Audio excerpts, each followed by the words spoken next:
de Deus, uma pátria, eles receberiam aquilo que nós chamamos de, é o momento de receber a terra que mana leite e mel, não é verdade? E vocês sabem que o capítulo 3 e o capítulo 4 de Êxodo fala do convite de Deus a Moisés. E Moisés foi muito relutante quando Deus o convidou. E o capítulo 3 e o capítulo 4, ele vem agora mostrando para Moisés, através do capítulo 5, que quem está no controle de todas as coisas é Deus. É isso que ele vai mostrar agora, irmãos. É Deus quem está no controle de todas as coisas. Eu vou falar uma coisinha para você aqui, você preste bem atenção no que eu vou dizer.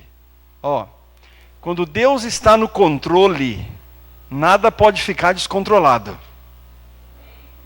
Se alguém tem a vida financeira descontrolada, é porque Deus não está no controle. Se alguém está com a vida aí conjugal descontrolada, está faltando Deus no controle. De verdade.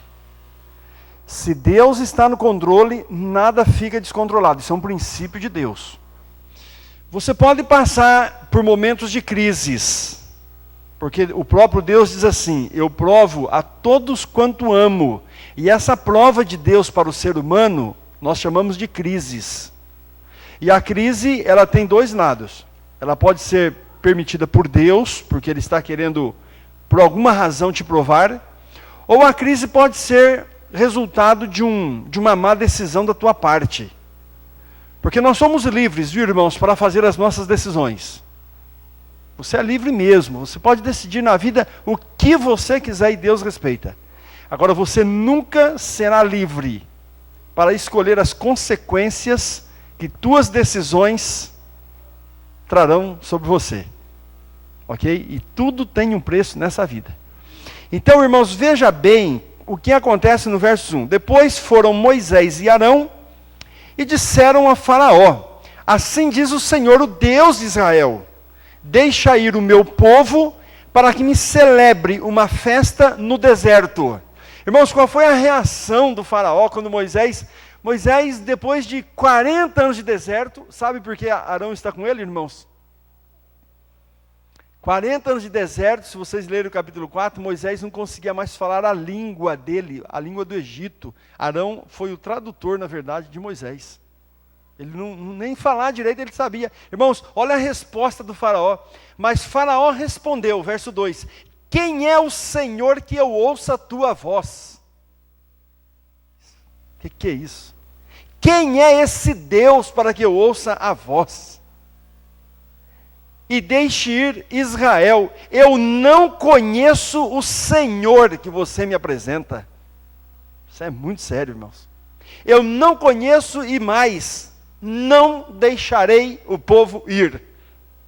Coitadinho dele, irmãos. Não deixarei. Irmãos, se Deus não estiver no controle, nada pode ficar controlado. Quem é um ser humano para determinar alguma coisa no curso da sua vida, principalmente na dos outros? Agora, sabe, irmãos, eu vou explicar bem esse verso 2 para vocês. O que é que Faraó está fazendo aqui? Ele está desprezando a Deus. Esse é o assunto do verso 2. Ele desprezou a Deus. Quem é esse Deus? Eu não conheço esse Deus. Desprezo. E ele conhecia, irmãos, porque 470 anos o povo servindo o Egito, deu para conhecer Deus, sim, senhor. Mas ele despreza Deus. E eu vou explicar uma coisinha para vocês, irmãos. E você, por favor, peça para o Espírito Santo de Deus te ajudar a nunca mais esquecer disso aqui. A nós humanos, Deus permite duas coisas, a terceira não. Deus permite você brigar com Ele. Jacó brigou com Deus, literalmente. Ok? Deus permite você, em algum momento, brigar com Deus. Segunda coisa, Deus permite você discutir com Ele. Você vai encontrar Davi, ele em muitos momentos ele arguia com Deus, ele discutia com Deus. Então você brigar com Deus no sentido espiritual, irmãos, você discutir com Deus, Senhor, eu não estou entendendo, Senhor, abra minha mente, Senhor, eu não consigo entender desse jeito. Então, o arguir, o discutir, o brigar com Deus é permitido, irmãos.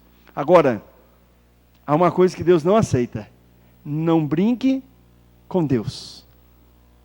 Isso Deus não aceita jamais de um ser humano. O desprezo é uma brincadeira com Deus. Deus não aceita. E todas as vezes na Bíblia que um ser humano ele despreza Deus, ele brinca com Deus, aí Deus diz assim, então eu vou mostrar quem sou eu. E quando Deus diz, eu vou mostrar quem sou eu, nesse contexto, você pode saber que a coisa não vai ficar boa. Não é verdade? Eu era pastor, irmãos, num distrito chamado Tupã. E nesse distrito havia uma igreja chamada Nova Europa. Quando eu assumi o distrito de Tupã, foi o meu primeiro distrito. O primeiro sábado que eu fui conhecer Nova Europa, procurei, dei numa casa. Falei, mas será que aqui é a igreja? Desci, bati porque cheguei muito cedo. Saiu uma senhora, fumando. Falei, bom, aqui não é a igreja. Eu disse, olha minha senhora, me desculpe, mas no endereço aqui, diz que aqui é a igreja adventista. Ela disse, não, é sim. Aí é que eu não entendi, né? Ela disse, não, é que eu alugo atrás aqui, minha salinha, eu alugo e eles fazem culto ali atrás. O senhor pode entrar por aí, ó. É lá atrás. Aí eu entrei lá atrás, irmãos, e fizemos o culto naquele sábado. Foi o meu primeiro sábado em Nova Europa. Irmãos, que vergonha. Sabe, porque é uma salinha fedida, uma salinha ruim, mal pintada. E aquela senhora que alugava a salinha para nós, o rádio ligado alto, sábado, de manhã inteirinha, para eu fazer o culto, não tinha microfone. Foi um sacrifício. E eu, naquele dia à tarde, fiz uma reunião com a comissão. Minha primeira reunião, eu disse, irmãos, nós temos que sair daqui. Ai, pastor, é o nosso sonho, então vamos orar a Deus. Eu vou resumir bem a história para vocês, irmãos. O prefeito da cidade havia anunciado que ele dava terrenos para a construção de igrejas. E você tinha que apresentar documentação, mas foi assim, quase na mesma semana esse assunto. E nós fomos à prefeitura e o prefeito disse, eu dou um terreno para vocês. E ele me levou na parede dele, numa sala, e disse, está vendo, pastor? Está bom aqui para você? Eu falei, eu vou levar para os irmãos, o senhor me dá uma cópia disso aí? Aí eu mostrei para os irmãos que conheciam a cidade, e eles disseram, pastor, o lugar é excelente, é muito próximo ao centro da cidade. E eu voltei lá na prefeitura e disse, doutor, prefeito, esse terreno que o senhor quer dar para nós é excelente, nós recebemos. Ele disse, então, tá bom. Chamou o advogado e fizemos tudo. Ganhamos o terreno da prefeitura, irmãos. Mas um terreno, quando eu ganhei o terreno, eu fui com os irmãos lá no terreno, fizemos uma oração, irmãos, de consagração. Foi um dia tão agradável, sabe, gostoso, os irmãos ali. E aí nós começamos uma recolta. Lá tinha um irmão chamado Ananias, um homem de Deus, meu companheiro de recolta, e nós recoltamos naquela ocasião ferro, cimento, 45 mil tijolos, foi uma bênção. E como nós tínhamos pedreiros na igreja, eu disse, irmãos, nós vamos fazer isso aqui de mutirão. A associação deu a planta, e nós marcamos domingo tal, nós vamos começar. As irmãs trazem o almoço, os irmãos venham, os jovens, todo mundo, e vamos por mutirão. E no domingo que nós chegamos, irmãos, animados, material ali, todo mundo, chegamos, havia um terreno na esquina, o próximo era o nosso. No terreno da esquina, no mesmo domingo, um grupo de pessoas animadas também, e aí percebemos que era uma igreja e que eles estavam naquele domingo, como nós, começando a construção da igreja deles. Eu falei, mas é muita coincidência. E eles lá cavucando, e falando, e brincando, e nós aqui também, animados, todo mundo animado, vamos construir nossa igreja. Trabalhamos o primeiro domingo, abrimos alicerce, já deu tempo de preencher alguma coisa, alguma ferragem. O segundo domingo nós trabalhamos, e o povo animado, irmãos. Sabe, no terceiro domingo trabalhando, as paredes já estavam mais ou menos assim, irmãos. Quando deu lá para a hora do almoço, que nós almoçamos, voltamos às atividades, já havíamos feito inclusive amizade lá com os nossos irmãos. O pastor de lá me gritou assim pelo nome, pastor Canhadas. Falei, pois não, pastor. Olha, eu estava aqui pensando na hora do almoço, aqui conversando com os meus irmãos, não vai dar certo essas duas igrejas não. Porque você aí, nós aqui, um vai atrapalhar o outro, então nós estávamos pensando aqui que nós vamos invocar o Deus verdadeiro, e nós vamos invocar o Deus verdadeiro, e nós vamos desafiar o Deus da igreja adventista.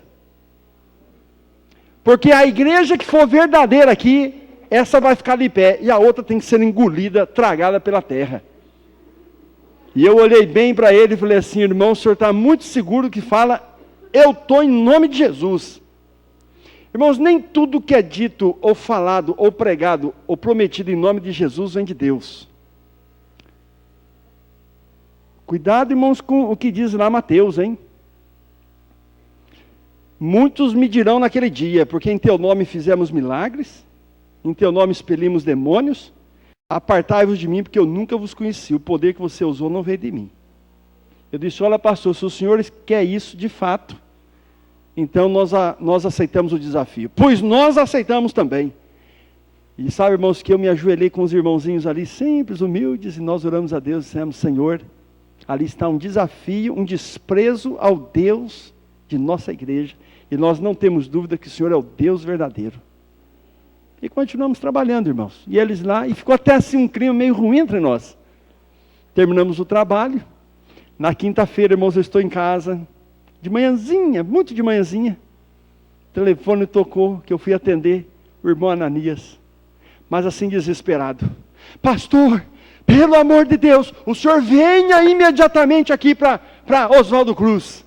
Eu falei, mas irmão Ananias, o que foi? Pastor, não dá para explicar e não dá para falar, o senhor tem que vir. Mas o senhor me diga pelo menos o quê? Porque agora o senhor me deixou muito assustado. Não, é assunto da nossa igreja, o senhor venha. Mas irmão Ananias, o que aconteceu? Não, o senhor tem que vir aqui. Mas irmãos, eu fui tão preocupado. Falei, Deus, tenha misericórdia. Irmãos, quando eu cheguei assim, ó, que eu comecei a fazer a curva assim, irmãos. Irmãos, a esquina, a igreja, que já estava dessa altura de nossos irmãos ali, ó. Irmãos, abriu um buraco.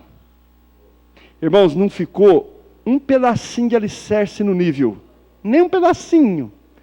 Os irmãos me perdoem por eu não trazer as fotos, que eu realmente esqueci, que eu tenho todas as fotos.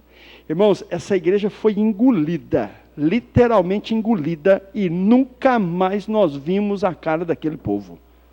Hoje você chega em Nova Europa, está lá a igreja nossa, para a honra e glória de Deus.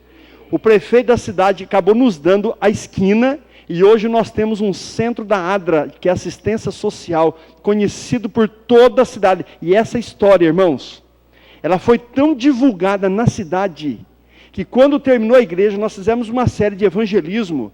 As pessoas vinham que não cabiam dentro da igreja. Não cabiam, porque as pessoas diziam, ó, se a igreja do lado caiu, então é porque o Deus dessa igreja é o verdadeiro. Irmãos, vocês não acreditam o que aconteceu naquela igreja. Ó, não brinque com Deus, não despreze a Deus, Deus não aceita. O meu sogro faleceu, sabe, irmãos, algum tempo atrás. Meu sogro era um fazendeiro muito forte lá em Minas Gerais. Um dia eu fui à fazenda dele, e um sábado à tarde ele falou assim, ô meu filho, vamos dar uma volta aí comigo. E eu fui passear com ele. Ele falou, Ivan, eu fiz a propósito, minha esposinha estava junto, ele disse, olha, eu quero mostrar um negócio aqui para você. E nós chegamos na beira assim de uma cerca, ele falou assim, você está vendo aquilo lá assim, Ivan? Aquele pasto ali? Era um pasto bonito, irmãos, mas tinha um lugar assim limpo, como que se você tivesse assim, na enxada, limpado, sabe? Um negócio assim circular, limpinho, limpinho. Ele falou, Ivan, você está vendo ali onde está limpo? Sim, faz 1 ano e meio, não nasce grama aonde está limpo ali. Eu falei, estranho, senhor Genô. Ele falou, é muito estranho mesmo. Acontece que meu sogro tinha na fazenda dele, irmãos, um curral construído com madeira da própria fazenda, uma coisa lindíssima. O seu Diquinho, fazendeiro vizinho, um dia falou assim para o meu sogro, ô Genô, você não se importa se eu construir lá na minha fazenda um curral tão bonito quanto esse que você tem aqui? Eu posso tirar o modelo do seu? Eu falei, pode, ele falou.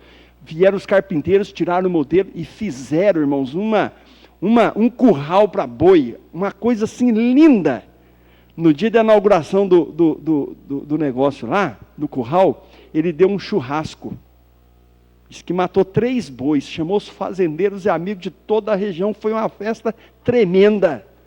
E meu sogro chegou assim, foi recebido com muita honra. E quando meu sogro chegou, irmãos, ele cumprimentou, meu sogro falou assim, Diquinho, que curral bonito, meu amigo. E meu sogro pegou o chapéu e fez assim, ó, louvado seja Deus que te deu força e dinheiro para construir esse curral. O seu Diquinho pegou o chapéu, irmãos, jogou no chão e falou assim, Agenô, louvado seja Deus. Pisou no chapéu e falou assim, aqui não tem Deus não, aqui tem Diquinho, aqui foi minha força, meu dinheiro e meus boi. Ô Genô, você quando não tinha esse negócio de Deus, você era um cara mais centrado. Que besteira esse negócio de Deus. E saiu assim. E meu sogro falou assim, Diquinho não brinca com Deus. Que Deus! E deu uma cuspida em cima do chapéu, irmãos. Meu sogro falou, Ivan, você está vendo bem ali onde está tudo limpinho? Um dia eu estava sentado aqui na minha fazenda, chegou os peão do Diquinho, desesperado, a cavalo, gritando, dizendo que tinha dado uma enchente na fazenda do Diquinho. Eu olhei para o céu e não tinha uma nuvenzinha, estava tudo azulzinho. Eu falei, ô peãozada, vocês estão doidos? Da onde enchente? Não sei, só Junô, pega os peão, nos ajuda, que é uma catástrofe. E eles foram, irmãos, lá, porque é Minas, bem lá no norte de Minas, lá na Bahia deu uma chuva, uma enchente, aquilo veio, passou pela fazenda do seu Diquinho, irmãos, e ela ficava num alto assim, ó.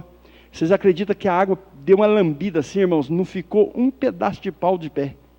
Já fazia 1 ano e meio, e aonde foi construído o curral, irmãos, não nascia grama.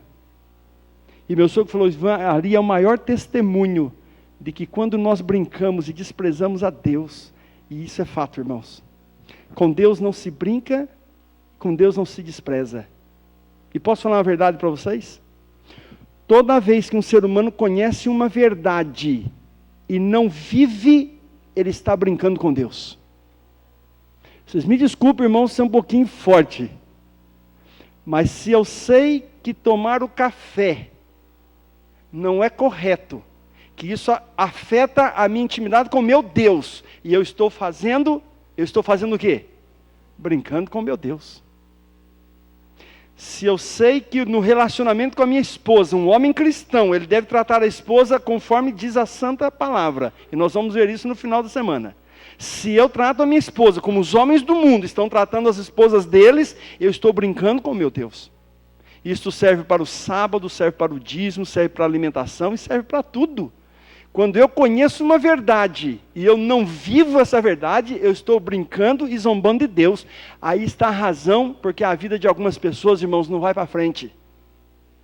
Por isso que algumas pessoas têm coisas descontroladas na vida, porque eles brincam com Deus. Estão brincando de religião. E quando o Faraó disse assim, ó irmãos, eu não conheço esse Deus, não sei quem é esse Deus, e não vou deixar Israel ir, Deus disse, então tá bom, filho.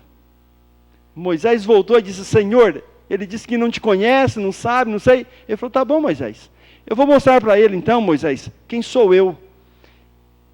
E aí vem as 10 pragas. Vocês acham que 10 pragas são 10 por quê, irmãos? Por que 10 pragas? Porque os deuses do Egito, que era um país muito idólatra, eles tinham 13 deuses. Os 13 deuses divididos em 10 grupos de deuses. E o egípcio, ele era tão idólatra, para cada situação da vida, ele adorava um Deus. Então, a primeira praga que Deus envia, todas as pragas enviadas para o Egito, é o desprezo de Deus para com Faraó. Porque Faraó, irmãos, ele é uma divindade na cultura egípcia. Ok? Então, cada praga de Deus é mostrando para ele que quem não é nada é ele. E quem não tem poder é ele. E Deus está mostrando para ele quem é o Deus que ele diz não conhecer. Então qual foi a primeira praga, irmãos? A água se transforma em quê? Em sangue. Você imaginou isso? Tudo que era água transformou em sangue. É o desprezo de Deus aos deuses do Nilo e o deus Íris, que eram os deuses que cuidavam das fontes das águas. A esses deuses, as pessoas, irmãos, elas adoravam. No Egito, quando morria uma pessoa querida, não era sepultado, ele era jogado dentro do rio Nilo, é uma oferenda, era um sacrifício. Irmãos, qual foi a segunda praga? Das rãs, as pragas das rãs, era o desprezo de Deus ao deus Atos, que ele era uma forma de sapo, e ele era o deus que cuidava das pragas. Então, para que as pragas não venham para a minha casa, para a minha plantação, eles adoravam o deus Apis. A terceira praga, irmãos, a praga dos piolhos, que era um desprezo de Deus ao deus Febe, que é o deus que cuidava da reprodução do gado. A quarta praga, irmãos, foi das moscas, é o desprezo de Deus a Escaraboná, que era o deus que dava proteção às moscas. Ok? Que tinha demais no Egito, por causa do rio Nilo. Depois vem a quinta praga, irmãos, que é os animais ficaram doentes, que é o desprezo de Deus o deus Apis. Ele era uma forma de touro, era o deus da riqueza. Depois vem a outra praga das úlceras, é o deus Tifão, ele era o deus que cuidava da saúde. Depois chuvas de pedras, que era o desprezo de Deus ao deus Shor, era uma deusa que protegia as pessoas das catástrofes. Depois vem o deus dos gafanhotos, né? A praga dos gafanhotos, que é a deusa Serápia, que era a deusa que cuidava das plantações. E aí vem a nona praga, irmãos, que são as trevas, que ao meio-dia ninguém enxergava nada, é o desprezo de Deus ao deus Ra, que é o segundo deus mais importante do Egito, que é o deus Sol, a observância do domingo. Ok? Introduzida depois no cristianismo. E a última praga, irmãos, a morte dos primogênitos. Inclusive morreu o filho do faraó. E ao desprezo de Deus, ele diz assim, você viu, faraó? Você não é Deus, nem o teu próprio filho você pode salvar. E segundo o relato bíblico, ele chorou o fel da alma pela morte do próprio filho. Então, irmãos, através das pragas, Deus está mostrando a Faraó quem é o Deus de Israel. E ele mostra o desprezo. É por isso, irmãos, que quando nós brincamos com Deus, dificilmente você vai ter sucesso na vida. Então, irmãos, eu vou dizer uma coisinha para vocês. Leve a sério a religião. A religião, irmãos, tem que ser o maior negócio da vida. O resto, irmãos, deixa no controle de Deus. Irmãos, não coloque o materialismo em primeiro lugar, não coloque as coisas, o ser e o possuir. Coloque Deus em primeiro lugar na tua vida e leve a sério aquilo que você tem como princípio. Irmãos, não tem outro jeito de nós termos sucesso na vida. E quando toda essa tragédia aconteceu, irmãos, o que vem acontecendo logo em seguida? O Faraó mandou chamar Moisés, e nós vamos ver agora rapidamente que Faraó ele faz 4 propostas a Moisés. Porque o objetivo de Moisés era tirar o povo do Egito da escravidão. E Faraó diz, não sai, eu não deixo. E Deus mostra o desprezo para ele. E ele não aguentou, irmãos. Ninguém aguenta, irmãos, enfrentar o próprio Deus. E nós encontramos aqui, irmãos, no capítulo 8, no versículo 25, a primeira proposta que o Faraó fez a Moisés. Então chamou Faraó a Moisés e a Arão e disse, podem ir oferecer o sacrifício ao vosso Deus. Vocês percebem, irmãos, o que está acontecendo aqui? Ele chamou Moisés e Arão e disse, venham cá, pelo amor de Deus. O assunto, o que era mesmo que você queria, Moisés? Eu quero ir com o povo sacrificar em nome do meu Deus. Pois você pode ir com o teu povo sacrificar do jeito que você quiser, Moisés. Porém, como é que termina o verso 25, irmãos? Como é que termina o verso 25? Capítulo 8 de Êxodo, verso 25. Moisés e Arão, vocês podem ir sacrificar do jeito que vocês quiserem, faça direitinho conforme o Deus vocês mandou. Porém, vocês vão fazer o sacrifício aqui dentro das terras do Egito. E qual era a ordem de Deus, irmãos? Sai do Egito. E quem é Egito no contexto bíblico? Quem é o Egito no contexto da Bíblia, irmãos? O mundo de pecado. Vocês percebem a proposta de Faraó? Eu quero que você sirva o seu Deus. Pode servir do jeito que você quiser, mas aqui no mundo. Você não sai do Egito. Irmãos, Deus não trabalha deste jeito. Deus não aceita você com um pé na canoa lá e com outro pé aqui.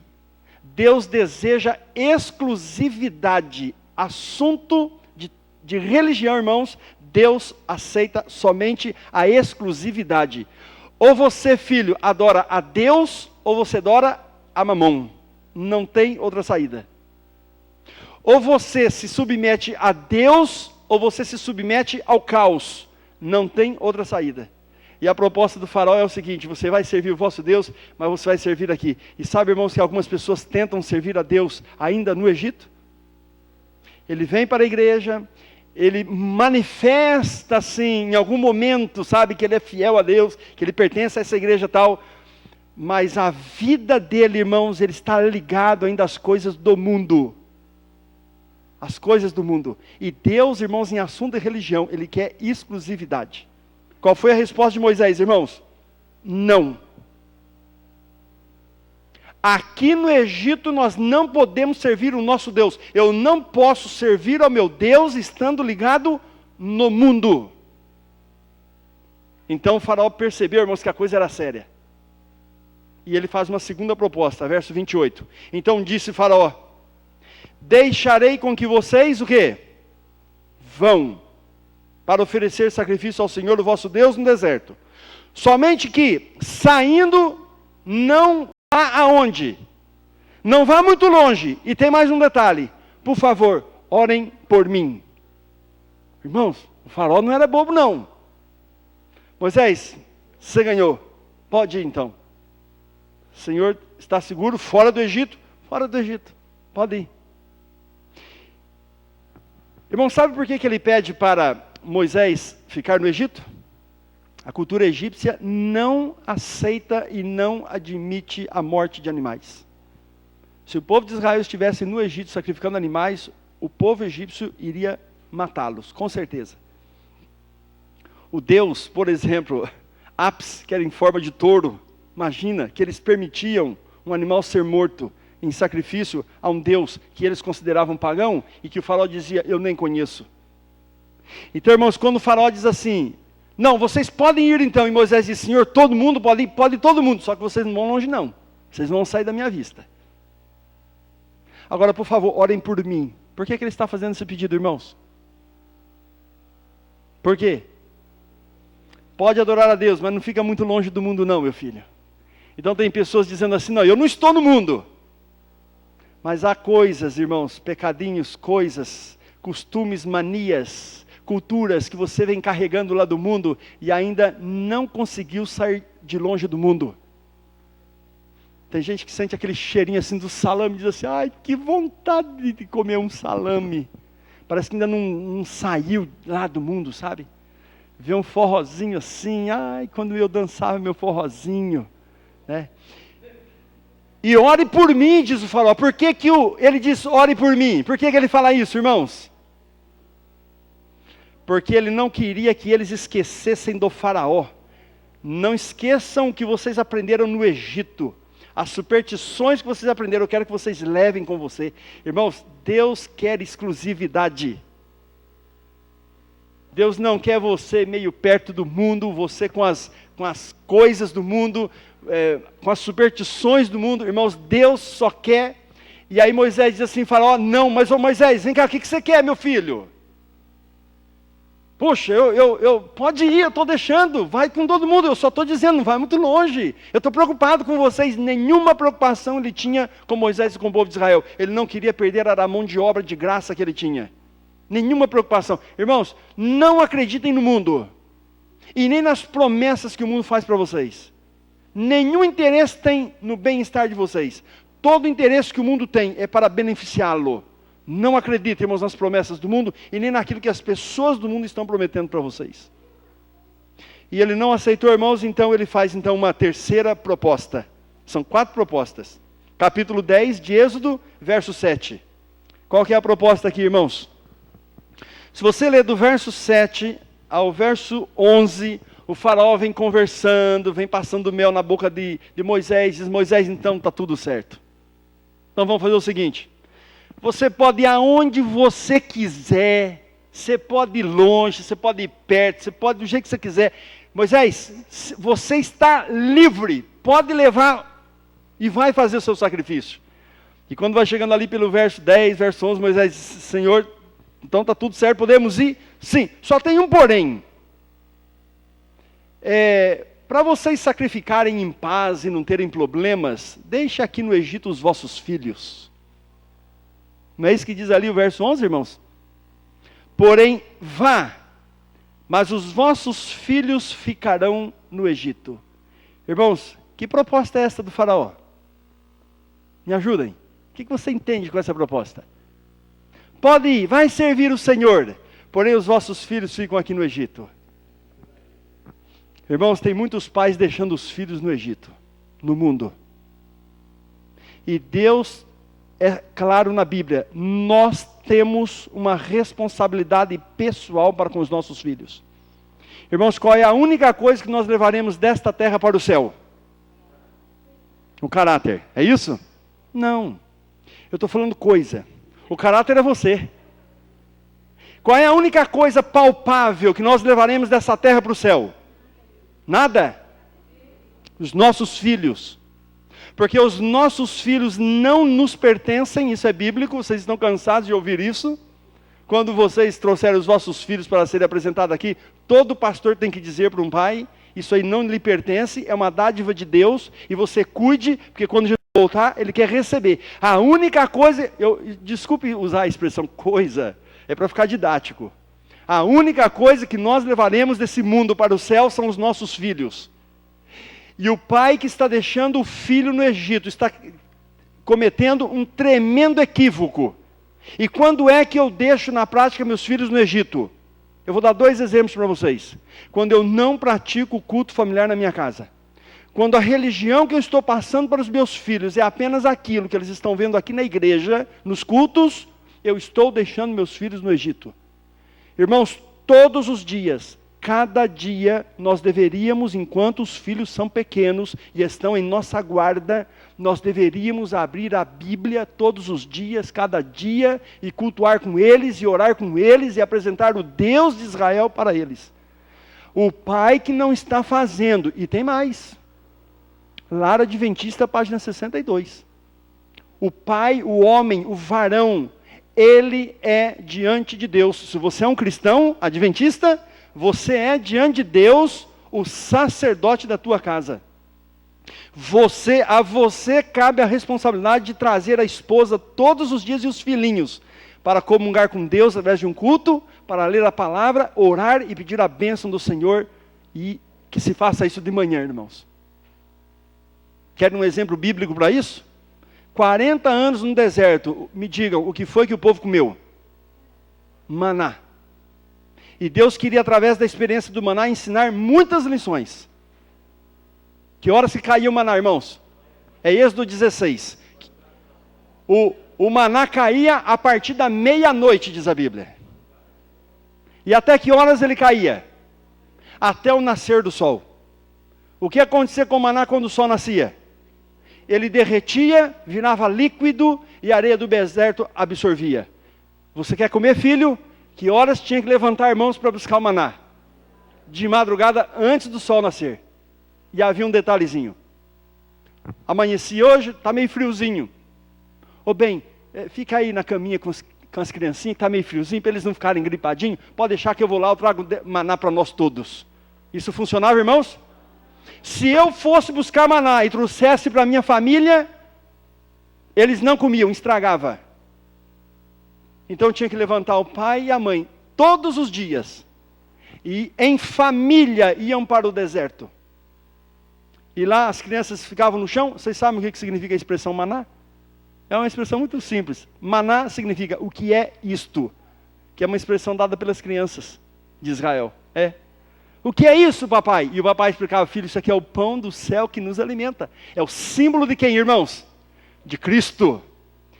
E o profeta de Deus diz, irmãos, que a maior lição, tirando o sábado, porque vocês sabem que a lição número 1 do maná é o sábado. Que ele caía em dobro na sexta-feira, porque no sábado não caía. Mas depois do sábado, a maior lição era o culto familiar. Que o pai e a mãe deveriam pegar os filhos e antes do sol nascer, apresentar-lhes Jesus, o pão da vida. Irmãos, durma mais cedo, levante um pouquinho mais cedo, não saia da tua casa. Todo homem que sai de casa e não reuniu a família para fazer um culto familiar, você deixou a família nas mãos do inimigo. E não estou brincando com isso. Você deixou tua mulher e teus filhos no Egito, pode ter certeza. Você está indo lá se matar para trazer conforto, riqueza e coisas para a tua casa, que não vale nada, porque eles estão no Egito, nas mãos do inimigo. E na ausência de um pai cristão, então a mãe deve ocupar o sacerdócio da casa. Mas somente na ausência do pai cristão. Então se tem um homem em casa que deixa para a mulher esta responsabilidade, você não está sendo aprovado por Deus nessa atitude. Essa atitude deve ser do homem. Irmãos, se nossos filhos não estão sendo levados diariamente a Cristo Jesus, você pode saber, o Egito está tomando conta deles. Essa é uma questão. A outra questão é Deuteronômio 6, capítulo 6. Capítulo 6, verso 6. O que diz lá em Deuteronômio 6, 6? Tu viverás... Querem ler lá comigo?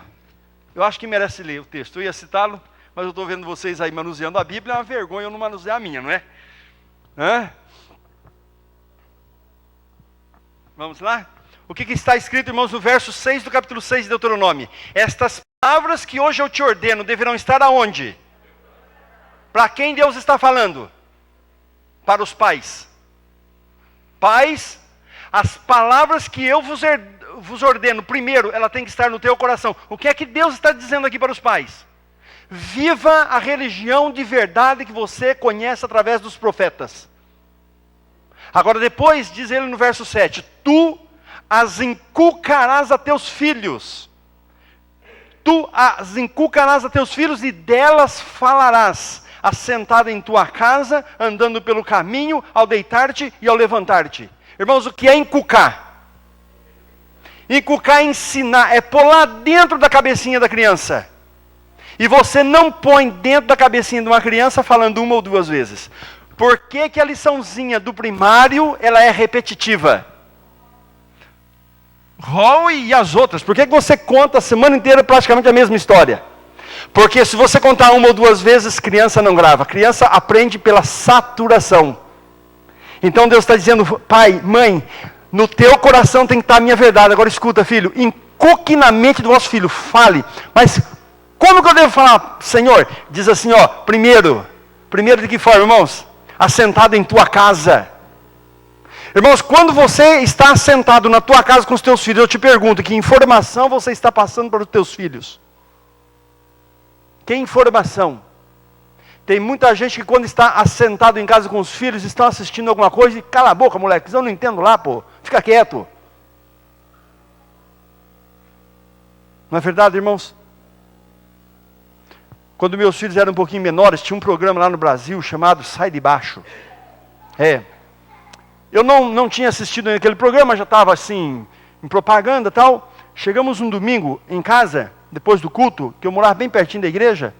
E eu falei assim para minha esposa, falou assim para mim, Benzinho, eu vou arrumando a cama aqui das crianças e tal. E eu falei, eu vou assistir o finalzinho do Fantástico.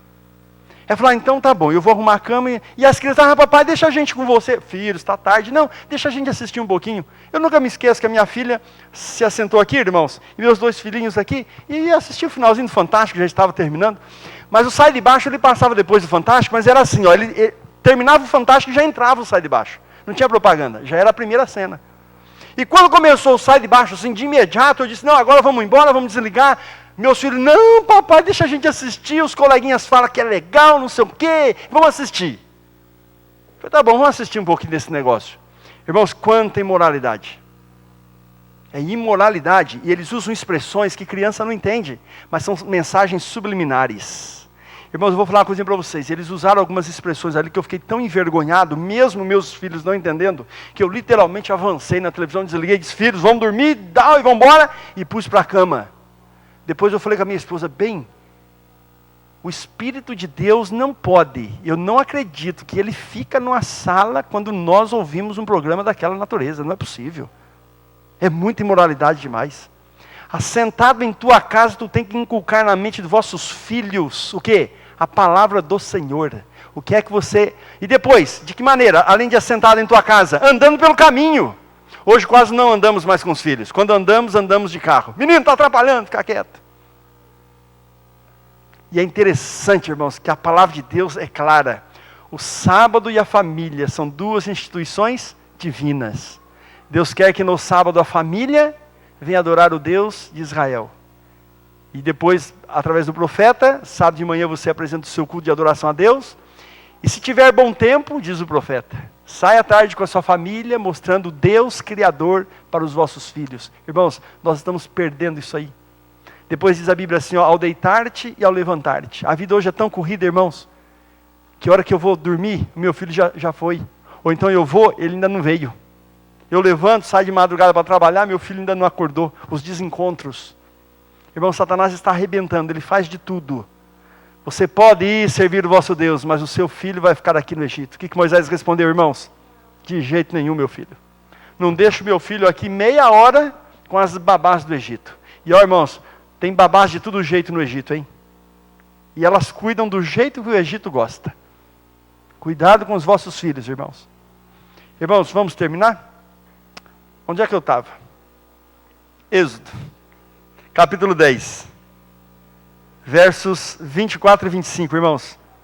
Então chamou o faraó a Moisés, essa é a quarta proposta, irmãos, e vai ser a última também, hein?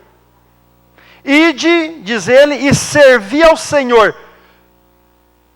Fiquem, porém, entre nós quem? O vosso rebanho e o vosso gado. E o que mais, irmãos? Vocês podem levar criança, levar mulher, podem levar tudo. Agora, as riquezas de vocês ficam aqui comigo. Vocês conhecem, irmãos, o que está escrito lá no livro de Mateus, capítulo 6, verso 21? Aonde está o teu tesouro, ali está quem? Vocês percebem que agora a coisa vai ficar mais séria, né? Aonde está o teu tesouro, ali está o teu coração. Moisés, você ganhou. Pode ir. E mais. Todo gado que você precisa para oferecer ao Deus, eu te darei. Olha, Moisés. Então você não vai mexer no teu gado. Eu vou te dar o gado. Olha, Moisés. Pode levar criança, jovem, leva quem? Mulher, leva todo mundo. Agora você deixa o gado aqui comigo. Tá bom? Porque o faraó sabia, irmãos, que aonde está a riqueza, ali está quem? O vosso coração. Mas isso é dito num contexto positivo ou negativo? Quando Jesus diz isso lá em Mateus, ele está dizendo num contexto positivo ou negativo? Negativo. Porque essa é a lei do mundo. A lei do mundo, irmãos, quanto mais eu sou, quanto mais eu tenho, mais feliz eu sou. Nesse mundo materialista aí fora, irmãos, quanto mais você saciar as necessidades artificiais dele, mais feliz você vai ser. E é mentira. O princípio de Deus é ao contrário. Mas como eles eram também humanos, e Faraó pensou, bom, se eles forem a riqueza ficar, eles voltam. Porque aonde está o vosso coração, a vossa riqueza, ali está o vosso coração. Você consegue me entender, irmãos, quando eu digo assim, que Deus, ele estabelece dízimos e ofertas com um objetivo muito especial? Quando Deus fala dízimos e ofertas, ele não está pensando em dinheiro. Ele está pensando no teu coração. Quando ele diz assim, filho, o dízimo vai representar o Deus Criador, a oferta vai representar o Deus Redentor, ele quer analisar o coração que você tem quando você vem adorá-lo. Por isso, o meu dízimo e a minha oferta não pode ir para lá se eu estou adorando aqui, porque o coração é examinado aqui e não lá. Irmãos, Deus precisa de dinheiro? Jamais. Deus precisa de um coração convertido que se manifesta através do dízimo e da oferta. Porque aonde está o vosso tesouro, ali está o vosso coração. É por isso que tem gente que diz assim, não vou dar. Ele tem dó de dar. E ele arruma desculpas para não devolver o que pertence a Deus, nem como dízimo e nem como oferta. E vocês viram a resposta de Moisés? Eu vou ter que ler, porque eu acho essa resposta muito, muito legal. A resposta de Moisés é o seguinte, irmãos. Moisés é um show, essa é a verdade. E a hora que eu der de cara com esse sujeito lá no céu, eu quero dar um abraço nele muito especial. Foi Moisés, você é tremendo. Você foi tremendo. Irmãos, leia comigo o verso 26. Olha a resposta de Moisés. Moisés, porém, disse, verso 25. Tu também tens de dar em nossas mãos sacrifícios e holocaustos que ofereçamos ao nosso Deus. Também o nosso gado há de ir conosco e nenhuma unha, Faraó.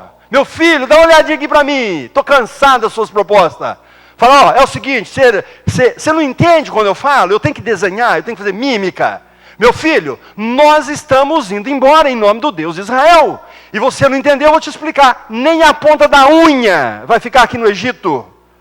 Irmãos, isso é o verdadeiro cristianismo. Meu filho, eu pertenço a Deus, o meu carro é de Deus, minha casa é de Deus, meu filho é de Deus, a roupa da minha mulher é de Deus, tudo que eu tenho é de Deus, até meu gato e meu cachorro é de Deus. Não fica aqui uma unha, não fica mesmo, não adianta, não tem negócio com o Egito. Irmãos, é isso. Irmãos, e sabe para onde foi esse bendito Moisés com o povo? Eles foram para o deserto, deram de cara com o mar. O povo falou, Moisés, e agora vem o exército? Meus filhos, não sei. Eu só sei de uma coisa, que nenhuma unha nós largamos naquele Egito. Daqui para frente é com Deus. Irmãos, Religião verdadeira é uma questão de confiança. Ou você confia ou não confia. Deus não trabalha de outro jeito. Deus não trabalha com evidências, hein? Primeiro você confia, depois ele se manifesta. Nunca vai acontecer diferente, hein, irmãos? Para de orar. Para de orar querendo ver primeiro a evidência. Desça da cruz e nós acreditaremos em ti. Não desce mesmo. Nunca desceria. Não, faça chover aí, nós acreditaremos. Não foi lá o que aconteceu com Balaão e outros? Não. Deus não antecipa evidências. Você primeiro crê, você primeiro confia. E ele se manifesta. E aí você dá glória a Deus. Aqui não fica uma unha. Mas, irmãos, eu acho isso tão legal em Moisés. Homem de Deus, de fé. Irmãos, é assim que Deus espera de nós. Eu sou um adventista do 7º dia. Acabou, fim de papo. Não fica uma unha. Não cedo aos princípios do mundo, aos desejos do mundo. Tocou nos princípios de meu Deus, eu não cedo. É com dízimo, é com bebida, é com tudo que você pensar na vida. Irmãos, isso é lindo demais. Você vê a grandeza de Israel, irmãos, a bênção de Deus, como Deus conduziu aquele povo. É demais, irmãos. Né? E eles foram, irmãos, e foram embora mesmo. E eu queria só, irmãos, terminar aqui dizendo para vocês que... Eu quero dizer uma coisa para vocês lá de Provérbios capítulo 30. Provérbios 30, verso 7. Quando o servo de Deus ali diz assim: Senhor, eu te peço duas coisas. Acho muito lindo isso lá de Provérbios 30, verso 7. Senhor, eu te peço duas coisas.